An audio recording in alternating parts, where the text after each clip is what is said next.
So hello guys and welcome back to our YouTube channel Infinity Learning. As you know, in the previous lecture we completed the LBC. So now today we are going to start the next module, that is the cyclic code. So without further ado, let's get started.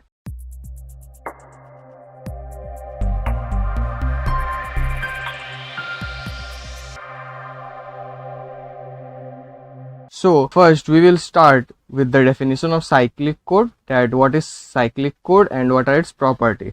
But before starting the video, if you haven't watched the videos on LBC and all the other previous lectures, please go check it out on the channel and I will also provide it in the I button. So going to the first topic, what is cyclic code? So an LBC is said to be a cyclic code if it exhibits the following properties. The first property is the linearity property. So a code is said to be linear if sum of any two code words is also a code word. So for example, suppose A1 is a code word and A2 is another code word. So their summation will give another code word B. So if the LBC or any code satisfies this condition of linearity, it will be called a linear code. So the first condition of the cyclic code will be satisfied. The second property is the cyclic property. So what is it? A code is said to be cyclic if any cyclic shift, that is to the right or to the left of a code word, results in the formation of another code word. So as a gist, what we can say, that cyclic code is nothing but a code where shifting a code word gives a new code word. So consider, for example, there is a code from x0, x1, x2 up to xn-1. So there are n terms, or rather n code words. So we can create a code like x0, then x1, then x2, x3, x4 and x5. So there are 6 code words. Now let us shift every code word by one place. So we shift it and we get a new code, that is, it will start from x5, x0, x1, x2, x3 and x4.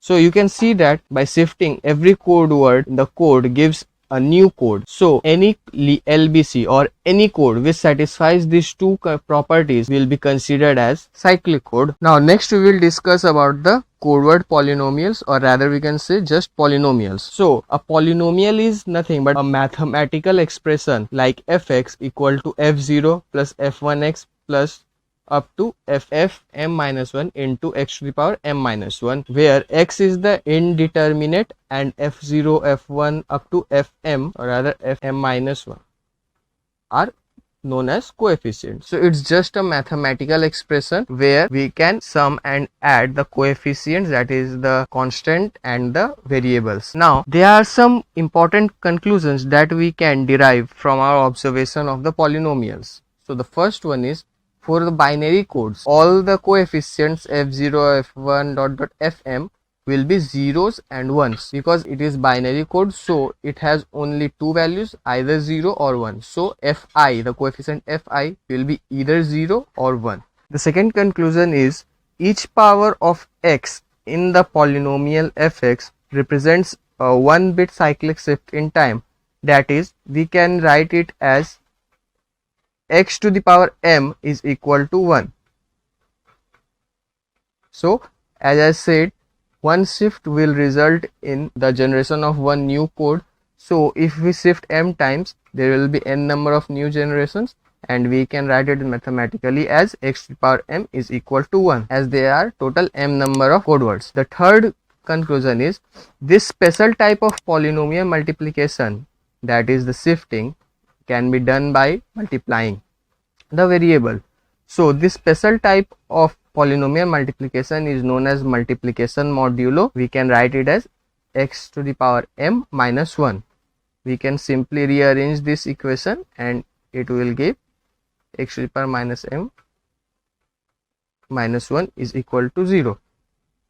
So this is the multiplication modulo. Thus if fx is given as f0 plus f1x1 plus f2x square plus dot dot fm-1 x to the power m-1, then a single cyclic shift can be obtained by multiplying fx by x. We can generally write it as this. we are doing nothing but shifting one bit, that is shifting one code word. So we have to multiply it by only x, that is x to the power 1. So if we want to shift n number of code words, we will multiply x to the power n, or if we need to shift m minus 1 code word, so we will multiply x to the power m minus 1. So it will result in the respective concerned result. And the last conclusion is that the number of multiplications will be equal to the number of shifts. Like I discussed in the third conclusion, that we need to multiply x to the power n for n shifts. So that means the number of multiplications will be equal to the number of shifts. And it is to be noted that each shifted word represents a different code word. That is, every new generated code or code word is different from its previous one. So every generated code word is specific, is unique. Now the final topic for today is the division algorithm for polynomials. Now it's nothing new, like as the name suggests, it's nothing new. This is the same technique that we used in class 7 or 8 for the algebra part for the division purpose. So it is the same technique, just we are applying it for a higher level. So the division algorithm states that for every pair of polynomial, suppose ax and bx, which is not equal to 0 and it is defined in the region fx, so there exists a unique pair of polynomials qx which determine the quotient and rx which determine the remainder, such that it will follow this equation, that is ax is equal to qx into bx plus rx, and it is to be taken care that the degree of rx should be less than the degree of bx. So no need to confuse yourself, it's just simply that dividend is equal to divisor into quotient plus remainder. This is just the simple division method, and the degree of remainder will obviously be less than the degree of the divisor. So it is nothing but the general division method that we use everywhere. So here we will refer the remainder as the residue. It will be known as residue, and it can be denoted like this, that r bx of ax will be rx. So this is the general representation of the remainder or residue. That is, in general form it can be written as r divisor of dividend is equal to remainder. Just simply in this way we can represent any remainder. Now there are some important properties regarding the residues. So there are two of them. The first one is r of ax plus bx is equal to r of ax plus r of bx. Very simple. And the second one is r of ax into bx is equal to r of ax into r of bx, that is remainder of the product of the remainders, and ax is one dividend and bx is another dividend and fx is the divisor. So consider an example where ax is given as x cube plus x plus 1 and bx is given as x square plus x plus 1. So this is the dividend and this is the divisor. So we will do ax by bx. So this will be x.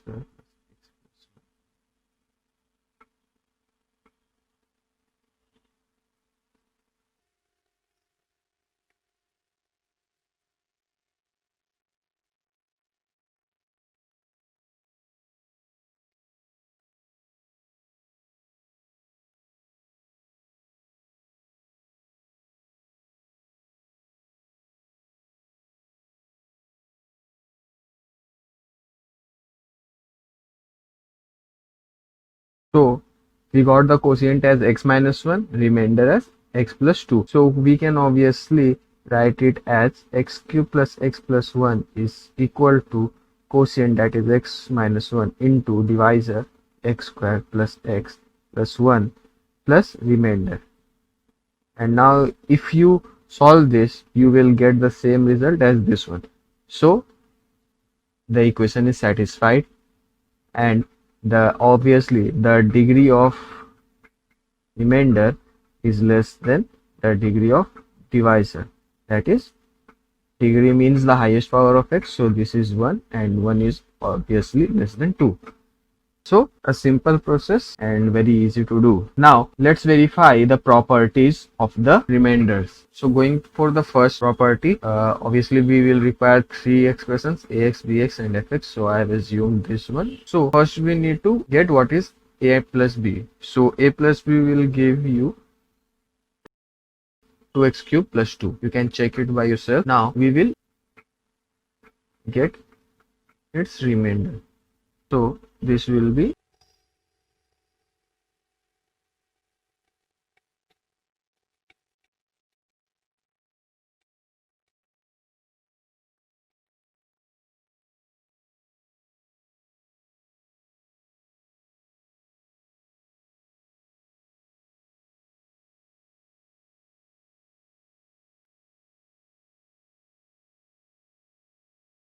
so we got the result as 4. Remainder will be 4. And already RA we know because A was the previous example, so it came as x plus 2. And for RB, we will calculate the RB.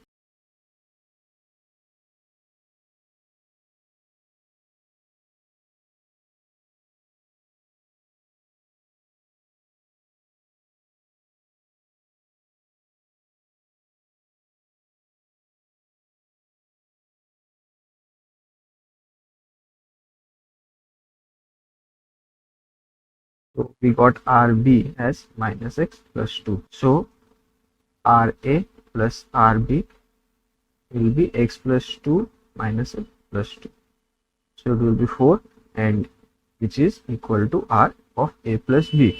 So the first property we have successfully satisfied. Now the second property, the product one. So first we need to find what is the value of A into B. So A into B will be x to the power 6 plus 2x cube minus x square plus 1. So now we are required to find the remainder of this dividend, as we already know the remainder of ax and bx. So R of AB will be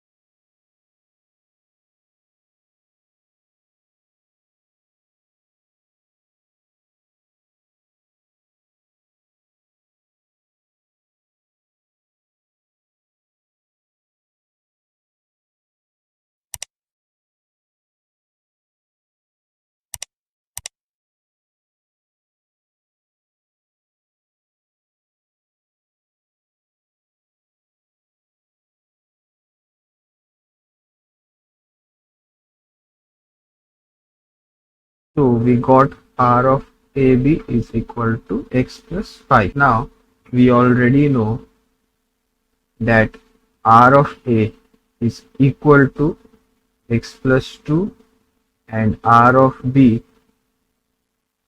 is equal to minus x plus 2. So if we multiply them, we will get minus x square plus 4. Now we need to get the remainder of this one. So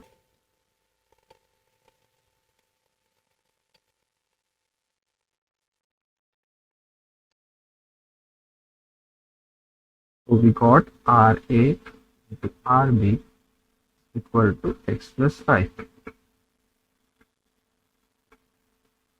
which is obviously equal to R of AB. So the second property is also satisfied. So you can see that the algorithm is very easy and there is nothing new in it. So I hope you enjoyed today's video. If so, please like the video and give your opinions or queries in the comment section down below. And if you visited my channel for the first time, make sure you subscribe it. And if you enjoy watching this kind of videos, a sub will be greatly appreciated. So this much for today, and I hope to see you in the next one. Until then, bye bye.